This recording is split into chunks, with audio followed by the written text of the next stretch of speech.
जाजपुर जिला दशरथपुर ब्लॉक दामोदरपुर स्थित रघुनाथ उच्च विद्यालय में वार्षिक क्रीड़ा उद्यापित हो जाइछि। विद्यालयर प्रधान शिक्षक विनोद बिहारी पंडा सभापतित्व में आयोजित यह कार्यक्रम में मुख्य अतिथि भाव जाजपुर विधायक उपदेष्टा कर्णाटकेश्वरी दास, सम्मानित अतिथि भाव बीईओ अन्नदा प्रसाद रोणा एवं मुख्य वक्ता भाव समाजसेवी सनातन त्रिपाठी जोग देइथिले।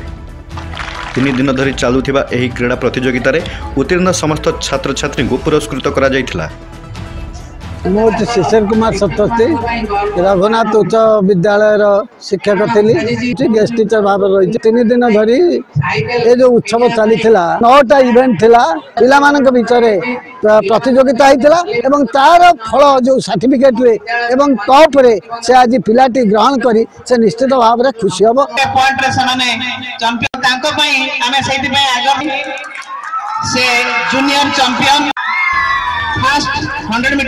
मुख्यतः प्रथम करी अंचल रे नर्सरी मानकु नै एक फूल प्रदर्शनी आयोजित करा जायथिला, जेउथरे बाबामणि नर्सरी मंगलपुर प्रथम, वासुदेव नर्सरी द्वितीय एवं बजरंग नर्सरी तृतीय स्थान अधिकार करथिले, जहां मानपत्र उपढौकन सील आदि सह 2100, 2000, 1900 यथाक्रमे प्रदान करा जायथिला।